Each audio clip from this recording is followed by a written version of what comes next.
We've all turned up the radio to hear Brother Jimmy, Jimmy Lakey, from coast to coast and shore to shore. Now raise your voice. Oh, let us all, Jimmy Lakey, get out of bed. Jimmy Lakey, raise your voice. Jimmy Lakey, Lakey, hey, can't live without it with Jimmy Lakey. Jimmy Lakey. Well, top of the morning to you, everybody. How's everybody doing on Friday, the day the Lord has made? It is Friday, the 4th day of April, year of our Lord 2025. And once again, broadcasting from a cave. You see the broken glass on the wall? No, it's artwork, my friends. More hotel artwork is what that is. Good to have you here. Jimmy Lakey live from Dallas, looking out the rainy windows at the Globe Life Stadium, the Cowboy Stadium, the Six Flags, right in that area again. Back here taking care of some business, but here we are together again. Again, glorious day the Lord has made. Happy Friday. Hope everybody's feeling good about their Friday. And I hope you're feeling good about your Friday. All right, what do we have on the news here? Tariffs.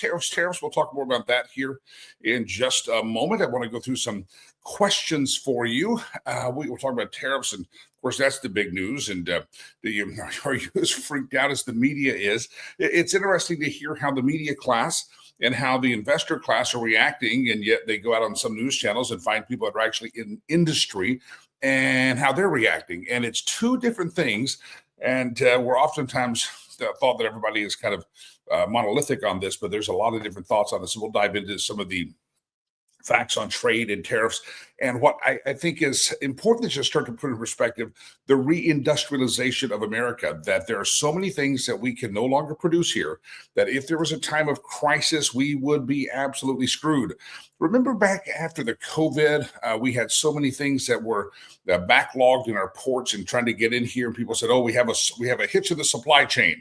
And that was why they blamed inflation and shortages of products. And I said on the radio at the time, I said, it's not a supply chain for us. It's a lifeline. It's not like a supply line. It's a lifeline. And that's not a good thing. And we have so many things in our lives that we can't have here in America. And President Trump is trying to reindustrialize us because we have for years exported everything that we produce. We may be great in technology and drones and things like that, but China can actually produce ships and warcraft, and they can actually produce physical things, and we can't really produce that. So we'll talk more about that, dive into that here in just a moment. I have an interesting stat as well. 74% of people claim they never touched their phone when they're driving.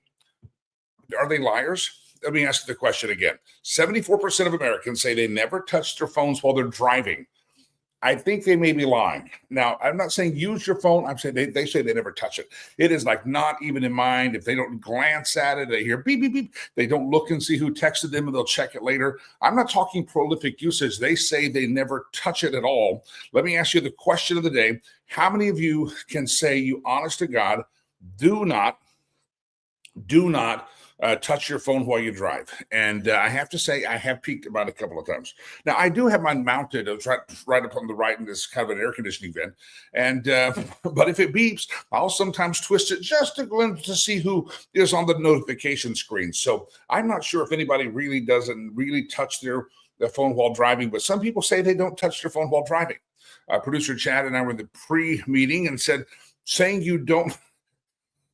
People who say adamantly they never, ever, ever touch their phone while driving are probably the same ones that adamantly say they never pee when they're in the shower. It's a whole different thing. I understand, but I'm just saying it's a question. Do you touch your phone? That's an honest question. Is there anybody out there with sanctimony and piety that you can say you never touch your phone while you're driving? I would love to hear how you have such willpower and how you don't diddle your phone while you drive. I just want to know the curiosity of it. Please let me know. Do you touch your phone while driving? And how do you not do that? You hear a beep, you want to go investigate the beep, right? You want to find out exactly what's happening with the beep. And unfortunately, my phone beeps quite a bit. Now, you can put it on vibrate. My dashboard has a feature that when it connects to the phone on the Bluetooth or however it connects mysteriously, I can hit do not disturb. but I'm afraid to hit do not disturb because there may be somebody I want to disturb me. I don't know. What if producer Chad calls me while I'm driving? I would never know it if I had it on do not disturb. So I don't use the do not disturb function. Perhaps I should, because safety should come first. And I apologize that I never use it. But okay, so that's your question of the day. How many of you can honestly say you don't touch your phone while driving? Love to hear your thoughts on it. And how do you have such willpower? All right, people checking in as people gather around. It takes a while for everybody to get the signals in their feeds on the YouTube and the Facebook and the Twitter. And everybody has to kind of check in. Good morning from the River Valley of Arkansas. I got to get up above the photo. Yeah, there we go. It just covers my face. It's like we're giving away thesis papers today. It's wet here in Dallas as well. I was telling producer Chad early this morning as we were preparing for today's broad. Oh, Arloa says, hey, Jimmy, I felt a shift in the atmosphere. Yes, I landed at Dallas-Fort Worth International Airport yesterday, and I know you felt it. A shift is here, and I'm here. Scott, Mr. Garcia says, good morning from FOCO. Those of you outside of the area of Colorado, that's Fort Collins, Colorado. Hey, Scott, good to have you there. Again, people gathering in from around the world, around the globe. You may feel like you're the only person out there watching on your platform, but we're on many platforms right now and gathering an audience hither and yon and hither. So good morning to Media Equalizer on Facebook. Good morning to the Red Wave America. In fact, I can't even keep them all straight in my head. I talk about my Facebook page, facebook.com/Jimmy Lakey fan page. You've got the Twitter feed as well. That's a big one. The X feed, that's just my name. YouTube, we're out there. Rumble's a growing crowd. And it's not just who's watching it live right now, but it's who's watching it throughout the course of the day. And so hello to all of you. I appreciate you doing it. Thank you. Thank you. Thank you. All right, let's have these tariffs here. Okay, question of the day. Are you one of the 74% of Americans say they do not touch their phone while driving? I honestly have a tough time believing that stat, but they say it. I'll give you the details of it. April is Distracted Driving Awareness Month, and most people say they never drive distracted. In a survey, 74% of Americans claim that they never touched their phone while driving over the past year. So they say for over 1 year, they have never touched their phone. So I have a question. Is it Distracted Driving Awareness Month, or is it Americans Lying Through Their Teeth Awareness Month? They haven't touched their phone for a year. Other people do it, though. 65% of the people say they see other drivers using their phones behind the wheel at least a couple of times a week.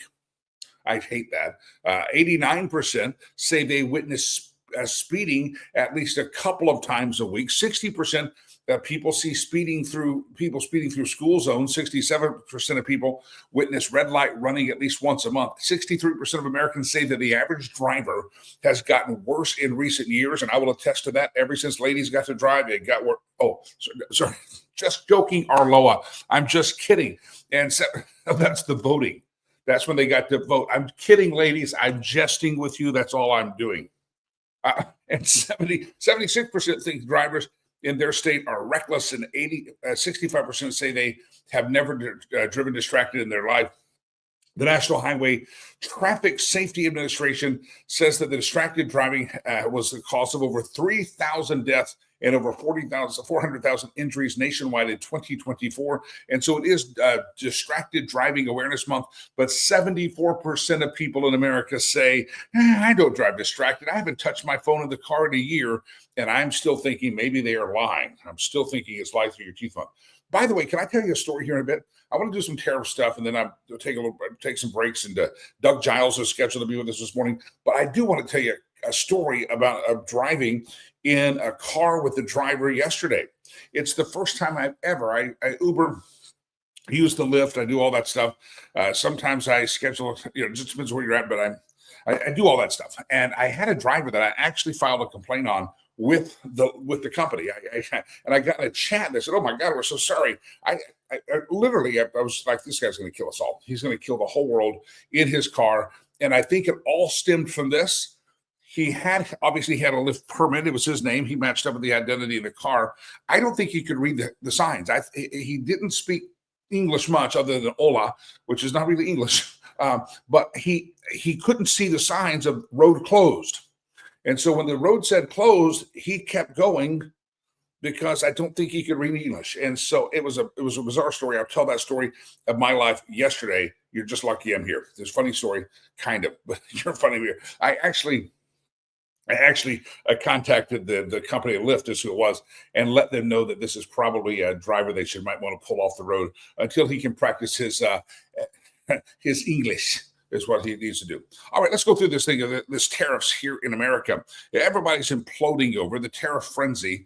And a lot of people in the conservative world were using a 1996 video of old Nancy Battleaxe Botox Pelosi saying how much she wanted to put tariffs on China. And that's true. She did not want China to get the most favored nation trade status. She wanted to put tariffs on them. And then, of course, you look it up. They say, but now she has evolved on the topic of tariffs. Whether Nancy Pelosi has evolved on anything, I'm not sure that's true. But I have to tell you that's probably not the strongest argument for what President Trump says, because just because Nancy was for it in 96, then that probably meant we were against it in 1996. And so just because you find your enemy or your opponent or your foe spouting how much, it does prove hypocrisy. It does prove that this woman has a finger in the wind, and she's not exactly sure on principle. At least Donald Trump has always been pro-tariff.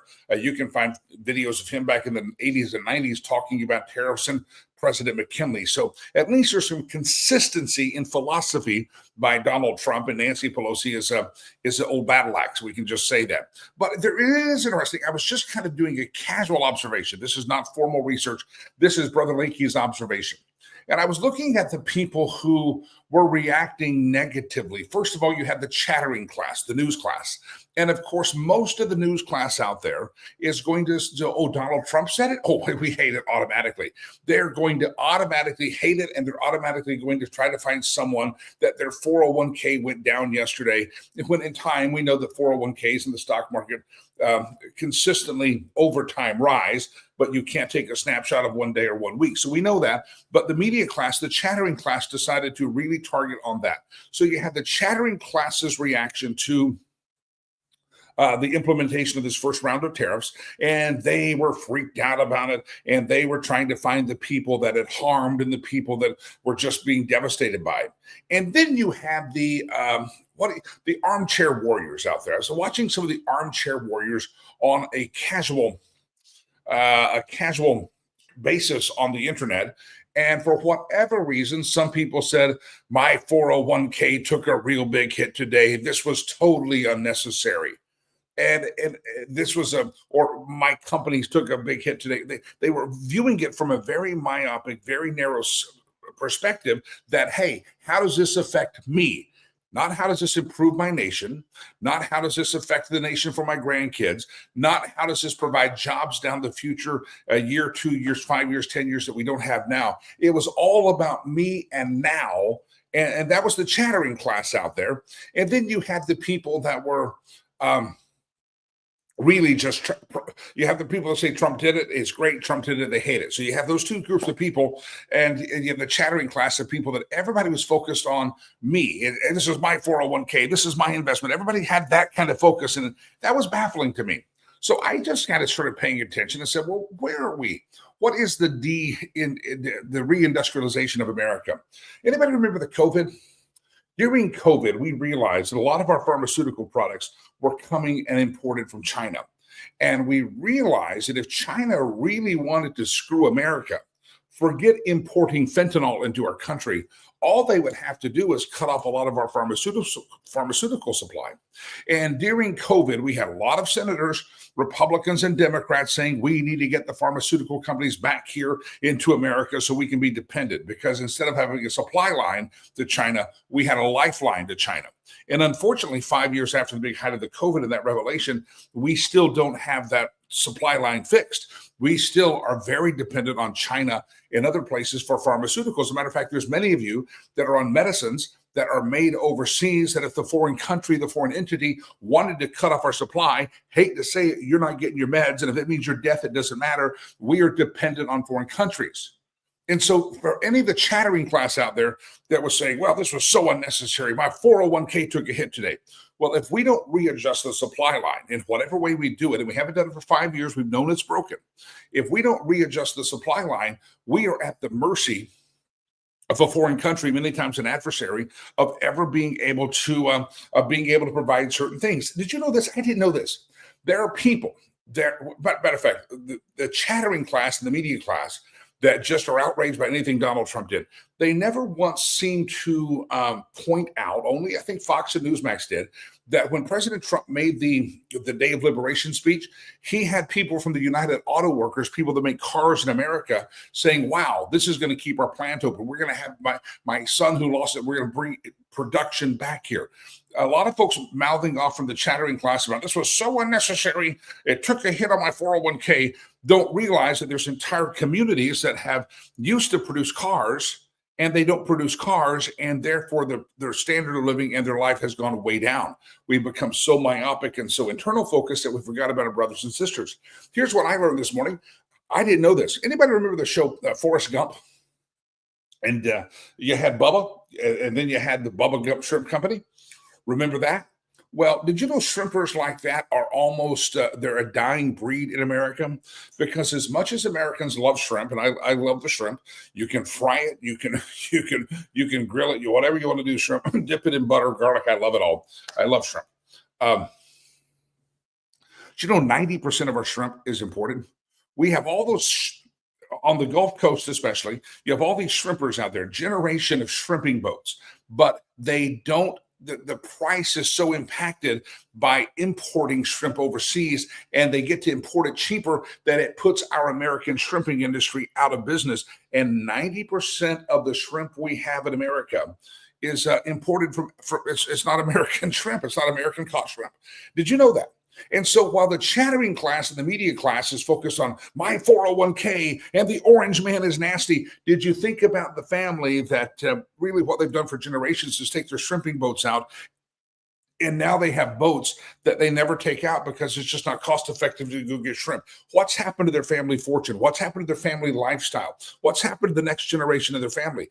That generation of family has they've had to go find something else to do. And so, again, the perspective is, rather than just chattering about your 401k of how it's going to react for the next 2 to 3 months, and rather than focusing on orange man bad, I wish people would just do a little research and say, hey, let's have a balanced approach of this. Nobody else has tried to save the shrimping industry. Nobody else has tried to save the auto industry. You know, we don't have shipyards that we can really effectively produce boats and ships. You know how we won WW2 is that we had shipyards that can hammer out boats and destroyers and warcraft, and they can get it out there and defend America. We do not have that capability right now. As I mentioned, the pharmaceutical industry, we don't have the capability to keep America on the drugs that they're taking if a foreign adversary wanted to cut that supply line, which is actually a lifeline. Again, before you just start screaming about tariffs, how are you going to fix the supply line? Again, I got a lot of friends that hate tariffs. They think they are kind of a taxation, and I get the fact of it. But again, we have a problem that we have deindustrialized our nation, and that we cannot produce what we need as a country to survive should we ever need to be internally focused. It's kind of like prepping. We have, anybody a prepper out there? You've got your freeze-dry food in the basement. You've got all this stuff. Well, what are you doing? You are making sure that if disaster hits, if the apocalypse hits, that you can provide for your family for a period of time. And you would be surprised how really not just dependent, but over-dependent we have become on foreign production. And these are things that we could make in America. And again, and then you have entire industries of people that are no longer employed in the industry of their family choice because we're importing shrimp. Think of the shrimpers out there. You know, another area that we never reindustrialized in America? During COVID, we recognized there was a problem, but our feckless and failed politicians, until Donald Trump came, actually has decided to solve the problem. Remember the area that we were told was so disastrous that we couldn't get enough PPE? Personal protection equipment. Everybody needed masks, and we needed gloves, and we needed all this stuff because of the booger cootie virus. And we realized that we did not produce enough of any of it in America, and that we were dependent. And I remember guys like Tom Cotton, Republican. I remember Democrats saying between the PPE and the big pharma, we have to fix the supply line because they have become a lifeline, and we have to bring this production back to America. But I don't recall any any of those U.S. senators or members of the House, Republican and Democrat, that pointed out the faults in our deindustrialized that ever tried to fix the problem. 5 years ago, we knew that our supply lines were off. 5 years ago, we knew in PPE and Big Pharma then. Did you know that we have been killing the shrimping industry on the Gulf Coast of America for a long time? Did you know that there are entire towns in what used to be known as the Rust Belt that have become ghost towns and really have no production because what made them wealthy at one point has now been offshored, and we're now importing it in, and it's affecting the lifestyle of Americans. So again, I go back to the media class that just hates what Donald Trump does, and then I go to the economic. By the way, I go back to the story I did yesterday. Go back and do a little research what the economists said was going to happen when Donald Trump took office in 2016. Remember, Donald Trump put a lot of these same tariffs in place in 2016. And it was all covered up by the Russia. There were other things they were trying to smear Donald Trump with.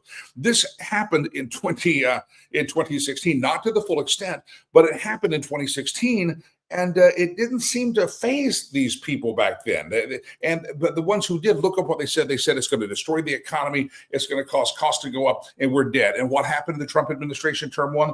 Pre-COVID, we had a roaring, booming economy, and jobs were coming back. Prices were coming down. So again, the media class, the chattering class, the economic class, some just hate Trump. Many of them have just been wrong all along. And wait and see, my friends, it's going to be interesting. But before you start thinking about your 401k and how it may take a hit for the next 3 to 6 months, are you going to retire in the next 3 to 6 months? Then it's a problem. But if you're like, I'm 10 years from retirement, then shut your pie hole and stop bitching about your 401k, because over time, historically, 401k is going to get back, and there's a boom and a bust. That's why that's the market, and that's 401k. Maybe you should rethink the 401k. If you're that sensitive, maybe you should rethink that. And there's other mechanisms in which you can invest. All right, I want to talk real quick and dive into some other topics here. But by the way, the question of the day: do you touch your phone when you drive? Do you touch your phone while you drive? 74% of Americans say they never in a year have not touched their phone while they're driving. And that's a survey coming along with National Driving Distraction Day. And I have to say, I think you're liars. I think you're touching your phone. I really do. But let me know. Scott says, although most of the time I use Android Auto. That means he does not touch his phone. You see, actually touching your physical phone is okay. You're not supposed to do that. But I mean, you can get in phone conversations and find yourself in distracted conversations as well, just in conversation. All right, Cherry Creek.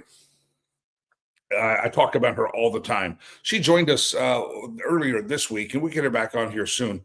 But she's a realtor that I recommend, the realtor that I recommend for you right now as you're talking about real estate and you're talking about the economy and you're talking about the investment. She keeps a sharp eye on all that. She can kind of give you the thoughts on where the market strength is at, how the cost of housing could go up or down based on what the market does, or based on what interest rates do, or based on tariffs. And there's going to be areas of town with reindustrialization that are going to start to become boom areas. She keeps her eyes on all the trends. But listen, most importantly, she wants you to build a lifelong realtor and client relationship. She wants to be a realtor for life, and she wants to earn the trust that you think she deserves. She wants to earn that trust from you. And she's had people talk to her and say, "I'm going to sell my house," and then she talks to them, and she told the story. One guy called her; she never heard it again. She goes, "Well, I guess I lost that one." No, he just took some advice and said, "It's not time to sell. This is too early." And called her 2 to 3 years later and said, "Hey, Sherry, remember me? We're going to sell now." Listen, that's what she wants to do. She wants to strategize with you and strategize on how your real estate transaction can become not just about a house or an extra garage or a bigger bedroom, but it can become a strategy to help you create generational wealth. Homeswithsherry.com, all up and down the I-25 corridor in Colorado. Homeswithsherry.com. If you're in Boulder, if you're in Aurora, if you're in Denver, if you're in, let's say, Commerce City, I'm going to name some towns that some of you out of state may not recognize. If you're in Fort Collins or Fort Lupton, listen, Sherry is the one that you need to get in touch with. And again, now's a great time. If you're ready to buy, you're ready to sell, this is a great time of year. Things are going to really start getting active here real soon. Homeswithsherry.com, homeswithsherry.com. Reach out to her and via the telephone or go to the website and make an appointment, have a conversation, and start that process rolling. And maybe you're not exactly sure you're ready to do it right now, but down the road, you're going to at least start to get your head space right regarding how to use that real estate transaction and make it a very, very good one. All right, homeswithsherry.com. There's a website on the screen. There's Sherry's photo, and I highly recommend you reach out to her, especially as you head to the weekend, homeswithsherry.com. All right, come back here and talk more about tariffs, and I just find it so interesting of how myopic we all can be. Again, I criticize both sides. I think using Nancy Pelosi's quote from 96 does not necessarily prove in and of itself that Donald Trump is making the right decision here. I think what it does prove is that Nancy Pelosi is a hypocrite. That's what it proves. But I also think everybody squawking about a tariff and how this is hurting their 401k is ignorant and not been paying attention to what is what the world has been experiencing in certain industries. Do you feel the pain that the auto industry and auto workers have felt in some of these towns and states and counties in America that used to be industrialized because of the auto industry, but those jobs have been shipped away? See, it's the politicians who created all this. We were told that the North American Free Trade Agreement, we had to depend, and so we create some things here, and then we have to do some things in Mexico, and then we bring it all back here to America to put together. And Donald Trump says, why do we have to do that?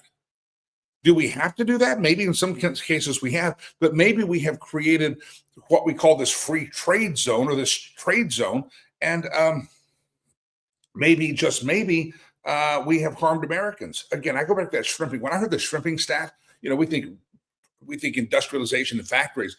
I didn't realize that we were importing 90% of our fish. That means the fishing industry on the Gulf Coast doesn't thrive like it used to.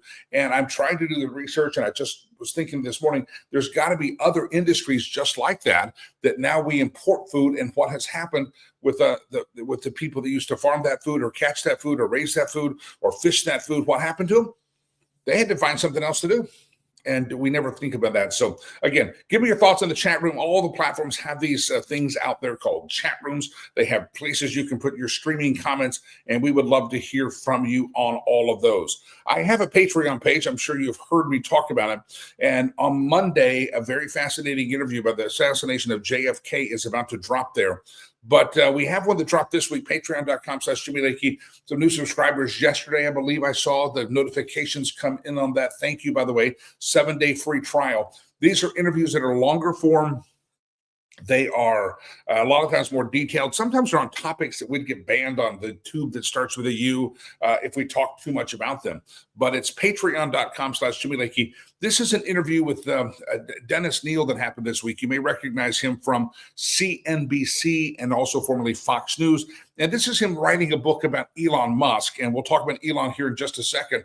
But brother Elon is an interesting character, and we talk about some of the interesting traits of Elon Musk. Let me give you some of the highlights from that interview.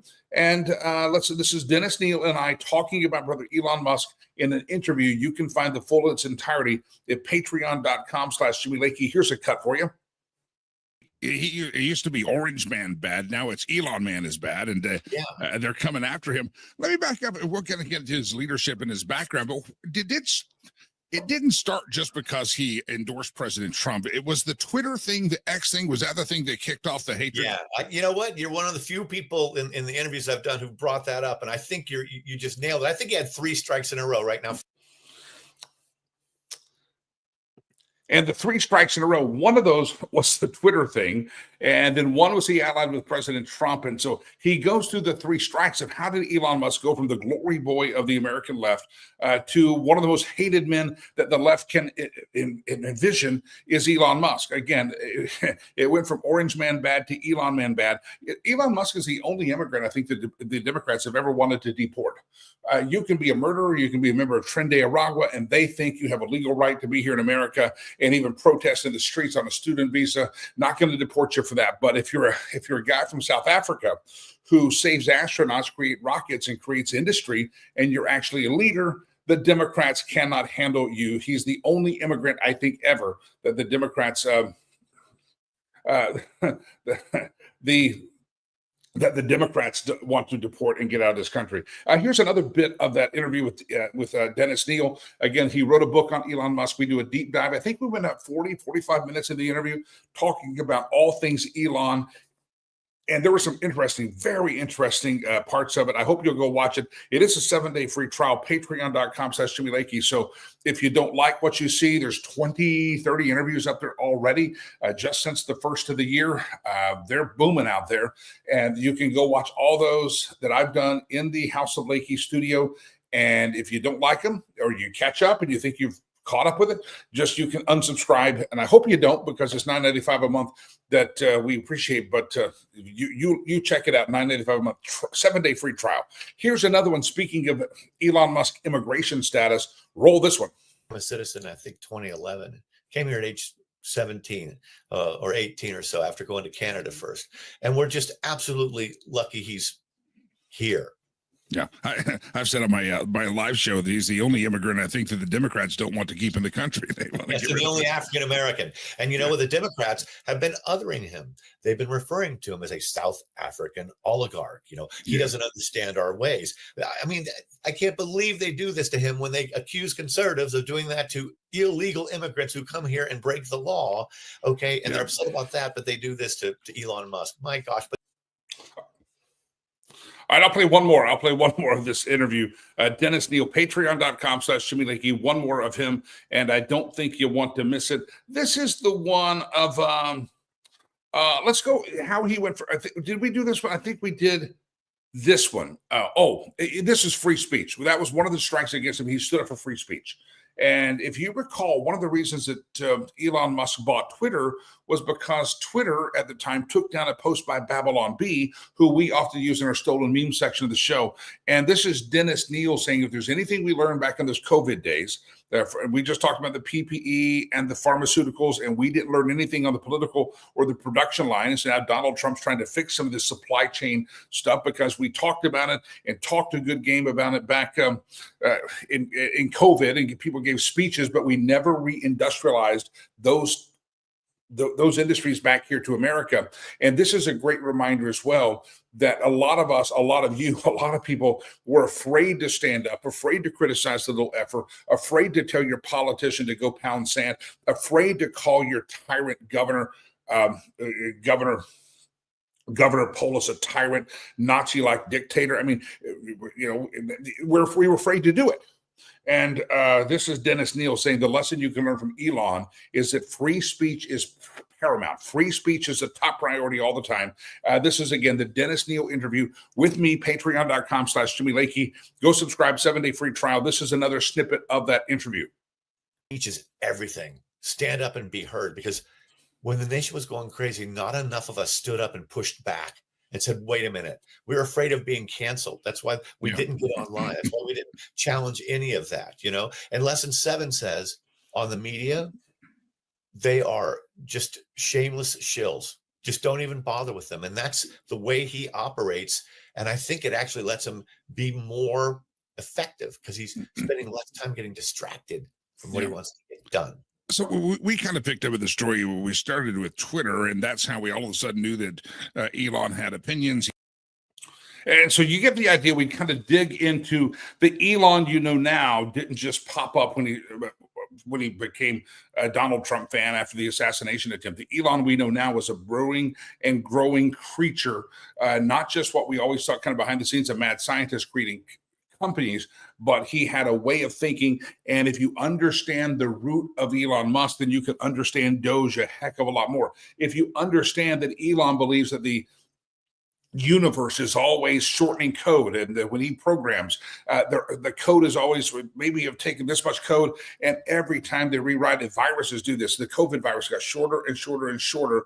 Elon understands that, and it's going to be interesting to you got to understand Elon, then it's more interesting to watch the news about brother Elon. So patreon.com/Jimmy Lakey. Make sure you watch it. It's a great interview.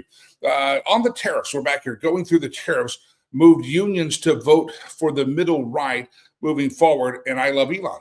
Elon, you watch this interview, I think you'll find even a new appreciation for Elon, because he has perspective on the universe. He has thoughts about eternity and who's watching us. I mean, he really has some interesting ideas. I'm not sure all of them are based on great Christian theology, but he's got the right idea. It's very interesting. Patreon.com/Jimmy Lakey, Patreon.com/Jimmy Lakey. Again, come back here to this thing of watch the news. I've got a couple of television. I got a television over here. We've got one there, and got two monitors going, and both the hair is on fire about these tariffs. But only one channel this morning was actually going out and saying, okay, yes, the stock market, the Wall Street people, because all day long, if you watch CNBC, you're going to have your hair on fire and look what these tariffs have done. But most of the world, most of America is not invested in the stock market. I would guess probably, if statistics are right, the majority of you, if you're average citizens here in our chat room, half of you, or if not more, don't really have any investment outside of maybe a 401k into the stock market at all. And so all these people with their hair on fire scenarios of CNBC or Fox Business talking about how the tariffs are hurting the market, most of you aren't in the market. Most of you are not in the market in any way that these tariffs are going to matter a rat's ass to you. Let's be honest. Most people are not in that level of investment in the market. And even the Jay Ratliffs that I know, and a couple of other friends that I know that are day traders and quite successful at it, they're not invested. They're pinpointing stocks, and Jay Ratliff may be in a stock for 30 seconds. I mean, you follow his school, which I've started the classes there. He's a quick guy. Most of you watching the show are not going to be in the market anyway that's going to be effective, but the media covers it from that New York City centric thing. Understand, when you're watching the news, you're getting a New York City centrist idea. You're getting an East Coast elite idea and vantage point on the news. And most people aren't the blue collar workers in Ohio or Michigan.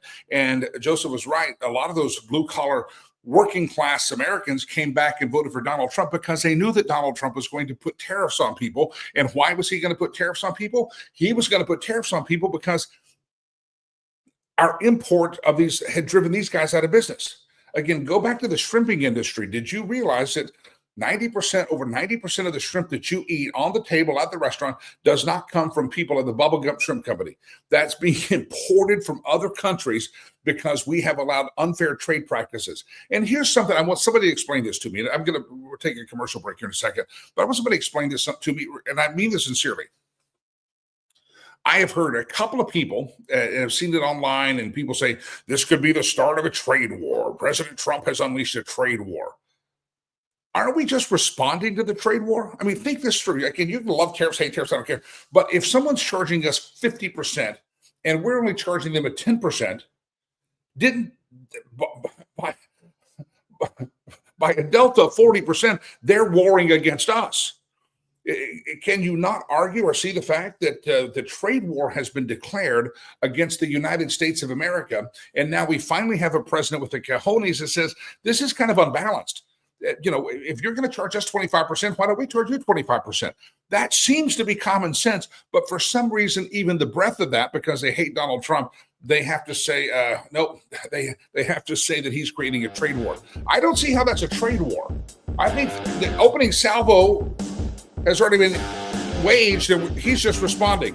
All right, everybody, stand by. We got to take a break. Commercials, standbys. Lakey, Unleashed. 1 Hour Heating and Air Conditioning is on call 24/7, even on weekends and holidays. We pride ourselves in our on-time guarantees. In addition to installation and repairs, we offer maintenance services. So no matter when you need us, you can always count on 1 Hour Heating and Air Conditioning to keep your system running. Check out our family of brands for all of your service needs, including electrical and plumbing. 1 Hour Heating and Air Conditioning. I'm an ex-drug dealer, and I'll be your sub today.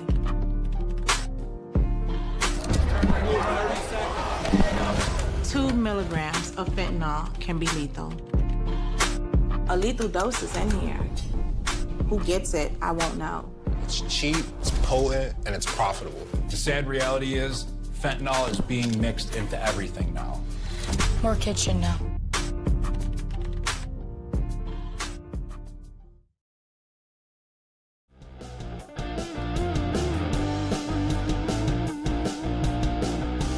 Oh, I was dancing. I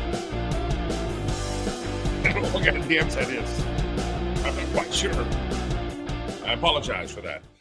Rich says, nothing really has changed for me and my family, just doing business and living my life. And is that regarding the tariffs? I'm not exactly sure, but again, most of us, when you're watching the news, I've got friends who will sit all day and watch CNBC, and most of them aren't even in the market. I mean, very little in the market. And so why are you watching the news from CNBC other than you're just wasting your time and trying to act intellectual?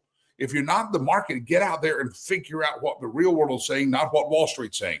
CNBC, Fox News, Fox Business are all reporting for that New York Central thing. And fortunately, there are a couple of them. Fox is the one that I heard the 90% of the shrimp. And they went out and interviewed a shrimper, not a Wall Street person, not a person that's detached and devoid of reality of what the working class go through. But I think the point was well made by Joseph a second ago, that this is why blue collar people in these swing states, Ohio, Pennsylvania, that used to have jobs in factories, and those factories have now gone offshore. We have offshored jobs. And for some reason, Donald Trump says we cannot survive like this as a nation. If there was a war, if there was political unrest, if something happened, a lot of the things that we as Americans need, not just are higher price here, they're not being produced anymore. We have become too reliant on the offshoring, and we have become dependent on this, and it's not good. It's the very reason that some people buy a generator, and they buy a generator so that if the storm comes, they can still light their house up, keep the refrigerator on. They may have some meal kits. They may have some things canned, or that in their basement or in their cellar. My grandma used to keep it all down in the storm cellar. You used to have things so that if the grocery store closed or a famine hit, then all of a sudden, if the apocalypse comes, if zombie apocalypse comes, then you can survive. And this is what Donald Trump is pointing out is, listen, it's not just that we don't produce as much as we used to industrially.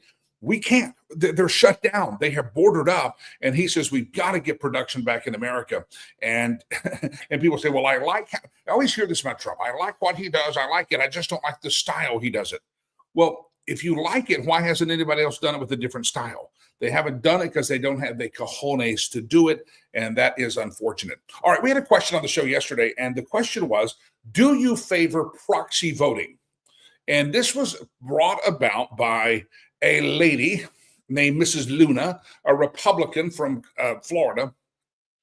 Anna Paulina Luna resigned from the House Freedom Caucus because she said her mutual respect was shattered, because she wanted to have a bill, and not a bill, but a rule in the House that would allow pregnant lawmakers, women who are pregnant and who have had a baby, to have up to 12 weeks away from the office, and they can proxy vote.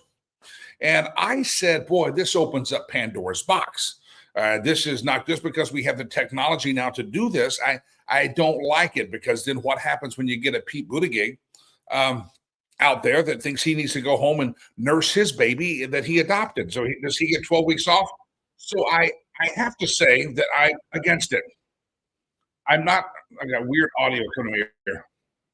I'll take the headphones off while I figure that out. So President Trump has upset the apple cart. President Trump has decided that he is actually full proxy voting. Did you hear this? President Trump came out and he is now voting against what you and I have said that we thought about proxy voting. He has come out, and let me just read the story to you.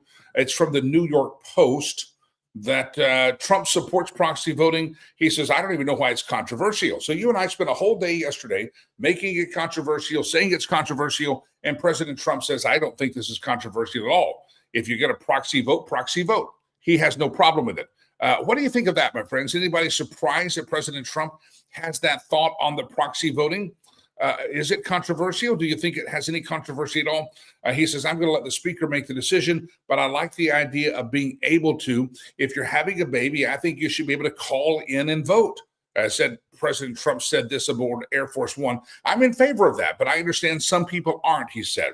Representative Luna secured the required 218 signatures to force a vote on her bill last month, and she seeks to allow new parents the ability to cast proxy vote rather than have to come to the chamber in person for 3 months after the birth of a child. An effort by Mike Johnson, the speaker, is staunchly opposed to it, and he says it's not constitutional. It's Republicans now. They failed. The Republicans are joining all the House Democrats to try to keep the bill alive. And President Trump says he is not involved in the issue, but he did speak to the Florida Congresswoman about it. She and some people feel very strongly about it, and I would agree with them, he says. I would agree with them. And he says, Luna, who gave birth to her first child in August of 2023, thanked the president for endorsing the proxy vote. By the way, what's her name? Brittany Pedersen is a congresswoman from Colorado. She carried in theatrics her newborn baby and how she needs a proxy vote, and she had the baby on the floor of the House. I'm like, if you can bring your baby out as a prop for a speech, then why can't you just go to Washington, D.C. with your baby and hold the baby for 3? And by the way, a lot of times these people are only there like 160 days a year in session. It's not like they're there all the time. And so I just kind of find that to be quite interesting that it's a big deal. But President Trump says he's for it. A lot of you and myself said we're against it. By the way, look at Brittany Pedersen. What I was going to say is, ready? Look up her husband. He's an interesting character. Very interesting character. Used to head up an organization called Progress Now. Just do some deep dive. Look up Brittany Pedersen, and you'll kind of see what kind of person she is. I'm guessing politically, probably not exactly. Probably not exactly what you had hoped for. All right, just got where Doug Giles is taking a rain check on today. So 9 o'clock this morning in the Mountain Time Zone, 10 o'clock Eastern, 10 o'clock Central Time, 11 o'clock. I've lost track of time. Yeah, 11 o'clock. Whatever time. At the end of the show, Doug Giles not going to be here today because he's having to take a rain check on that. And just got that word in here. All right, ladies and gentlemen, let's see. We got the proxy vote story. We've got the shrimper story. I've already given you that one. And, the baby battle in Congress. We did that one. Is anybody following this? There's so much coming out of the tariffs. And the news cycle, again, the news cycle views everything through a New York City, East Coast elite. This is what's driving America. And I'm guessing most of you would rather, Jim Jordan came out last week and he says, excuse me, we're going to have a hearing. What are we going to have a hearing on? Tariffs? No, tariffs are not necessarily the most important thing to the average American. And even people watching this show, you're like, it's not going to affect me. You're not in the market. It would be good to have more shrimp come in from American shrimpers. So again, New York City focus. Jim Jordan's out there from Ohio, and Jim Jordan says, hey, we need to have a conversation. I would like the FBI under Kash Patel to give full disclosure on how many of the January the 6th rioters or insurrectionists, how many of them were human sources by the intelligence agencies? I'd like to know that. In other words, how much of this was a setup? How much of this was just simply a astroturfing to make conservatives look bad and to try to knock President Trump off the political spectrum forever? Jim Jordan is actually calling for that hearing. I'm thinking I would rather have that be top of the news right now than these tariffs and everybody armchair quarterbacking that one day your 401k went down and the sky is falling and it's all President Trump. And that means you're just a selfish prick is what that means. Many of you are, that you're looking at one day in tariffs, and it's from a mode of self-preservation rather than what's best for our nation. 1 or 2 days, a week or so of pain in the market to try to reindustrial America versus an entire season of 4 years of a presidency under Joe Biden, in which they were maybe dating back to the 60s, using the intelligence agencies of the United States of America to wage war against America internally. Listen, our politicians should be watching for our foes, foreign and domestic. And I think sometimes we have forgotten that we are producing pharmaceuticals with our foreign foes. And we have forgotten that back, at least since the days of Kennedy, that we have some domestic foes that are embedded inside government organizations. So Jim Jordan, if you're watching the show today, thank you very much. Again, they want you focused on tariffs and the 401k. But listen, if your country and your freedom doesn't survive because the government's weaponized against you, your 401k is not as important as perhaps it is. So Jim Jordan is out there amidst the tariff chaos, calling for an investigation and to find out how many J6 people out there were human sources planted by the government, and what was their tie to the government. What was their involvement? Did any of these, quote, human sources Did any of them enter the Capitol? Were they spared from charges? How were they protected? Full disclosure on the J6 human sources that the intelligence agencies like FBI used. And to that, I say yes and amen. Thank you very much. Let's get to the bottom of that. I posted something on the Facebook yesterday, and it was interesting. Someone commented, and I believe it was Delilah who replied. It was a story, and it's a 6-minute video. And I think it's at the Gateway Pundit, a 6-minute video of Elon Musk. And it's Elon Musk talking about what they found as they investigated and did the Doge thing. And it was not just that illegals were getting Social Security numbers and they were taking money on Social Security and they were getting government benefits and they were even on registered voting rolls. And Elon says these ought to be investigated. How did this happen? And he points it out, and it's amazing. Someone immediately said, look at there, every time a Republican loses election, it's a voter fraud. And Delilah very stealthily said, a Republican didn't lose the election. The Republicans won the election, and Elon Musk still says that our voter rolls, perhaps in many states, are off with the illegals. And I think that person of intellectual bankruptcy might have pulled their comment down, because I went to check it out and they might have pulled their comment down. But again, this is what happens. Immediately you see a story, Elon Musk, oh, Republicans. And you're like, well, did you read the story? Oh, no, I didn't read the story. I just had a negative reaction to Elon. Oh, so you're an intellectually bankrupt human being, incapable of intellectual thought. It just baffles me that you hear the tariffs and you're like, Donald Trump had tariffs. And then the Republicans say, well, Nancy Pelosi wanted 96. No, the point isn't that. None of that. The point is not what New York City, not what the media is telling you, but are there people, your fellow brethren and sistren, that are out there saying, hey, screw what is said on CNBC, screw what's said on Fox Business, screw what the talking heads say. What about the brothers and sisters that are shrimping families that say, hey, this is going to help us? Oh, I'm sorry. They're not Wall Street slick guys with coiffed hair and a suit and tie. Oh, I'm sorry. They're the working class people of America that voted for Donald Trump knowing that tariffs were coming. What about before some of you get out there and become a keyboard warrior and say, oh my God, this is horrible for my 401k. Shut up, you selfish son of a gun. Who cares about your 401k for 1, 2, 3, 4, 5 weeks? And it doesn't matter. Over time, your 401k is going to be fine. What's not going to be fine is towns in the Rust Belt that have boarded up and we're no longer producing things. And if the communist Chinese that we have become so reliant on ever decide to really squeeze down on us, they could shut our country down in a heartbeat when you start realize what's not produced here. So again, are tariffs the answer, the end all be all? Are there going to be some nuances? But you know what? We've had a problem in this country for many, many years, and we haven't solved it. And President Trump is actually attempting to solve it. And everybody says, this is not the answer. Well, where the hell have your answers been? This is not the answer. This is unnecessary. This is not how you solve the problem. Well, have you told us how to solve the problem? People from the inside, the economists have been in charge for a hell of a long time. They've been running this economy. They've been running our trade policy. And now we can recognize that it's out of balance, and yet they've never given a solution. And as a matter of fact, the people that are saying this is not the solution are the people who created the problem. Think about that one. So again, before you keyboard warriors get fired up and start quoting some jackass on CNN or CNBC or Fox Business or some talking head out there from some New York-centric myopic status, why don't you go find the person that's in the shrimping industry, go talk to them, find the automobile worker that's very thankful for this, and then figure maybe there's a different perspective. And maybe the truth is somewhere in the middle. I don't know. But let's give this a little bit of time.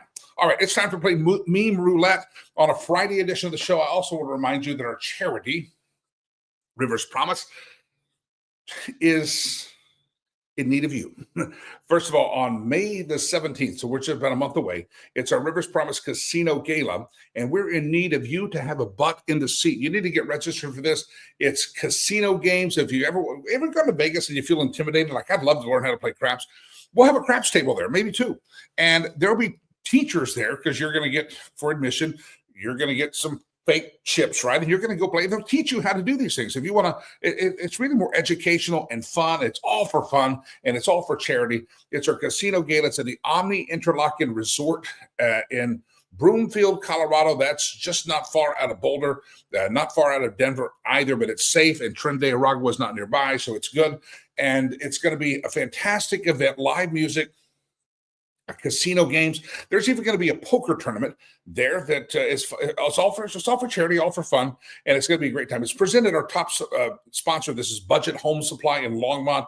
If you're not familiar with Budget Home Supply, you should be. You can go to the big boxes of the Orange Depot and the high store to the low store. You can go to those places or go to Budget Home Supply in Longmont, locally owned, family operated, and they're just our title sponsor of the Casino Gala, May 17th. Go to riverspromise.org, riverspromise.org to get registered and signed up for the Casino Gala, riverspromise.org.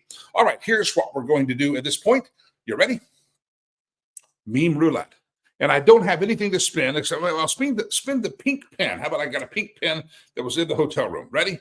Round and round the world we go. We spin the memes when we steal them from where no one knows. What's our first meme of the day? Oh, speaking of the Home Depot, listen, that's Bible scholars believe that Noah made over 977 trips to Home Depot during the ark construction. I'm surprised it's that low. And you know why he has to go so? Does anybody really work at the Home Depot? Think of that. I mean, does anybody really work there anymore? If you go to Home Depot, you don't even you might see one person kind of directing traffic at the cashier stands. And every once in a while, you see an old guy that's probably retired with an apron on, but I'm not sure anybody really still works at the Home Depot. How many employees do they have? We should look that up. If let's say there's 700 stores, they might have 600 employees nationally. I think so. But yeah, that's a great one. Round and around the world where we go, where we steal the memes from, no one knows. This meme is the one that keeps on giving. This is G.W. Bush. At the inauguration day. That's what happens when the management asks, who put the day drinking suggestion in the box? Producer Chad. Producer Chad and I have never day drank on the job. Never. No, we work for ourselves, so we can do what we want. Round and around the world we go, where we steal the memes from, no one knows. Here we go. When Mom was out of town for the weekend and Dad was gonna parent. We got the beer there, got the beer, the Cheetos, and he's sitting on the stove, and he got a Tootsie Roll lollipop. How many licks does it take to get to the center of that thing? Yep, remember that. Yeah, the wild turkey is out. Oh, wild turkey. Good Lord. Can we day drink? Round and around the world we go, where we steal the memes from, no one knows. We got a couple more here this morning. Trump doesn't rule out the possibility of becoming immortal emperor of mankind for the next 10,000 years. Breaking news to all of you leftists out there that freak out about all things Orange Man. He does not rule out the possibility of becoming the immortal emperor of mankind for the next 10,000 years. All hail the orange. Round around the world we go, where we steal the memes from, no one knows. Here we go. Oh, I think we milked the meme machine dry. Already we milked it dry here. All right, I milked the meme machine dry. What am I today? The conductor of the conversation. Producer Chad is on an active hunt to find titles to give me.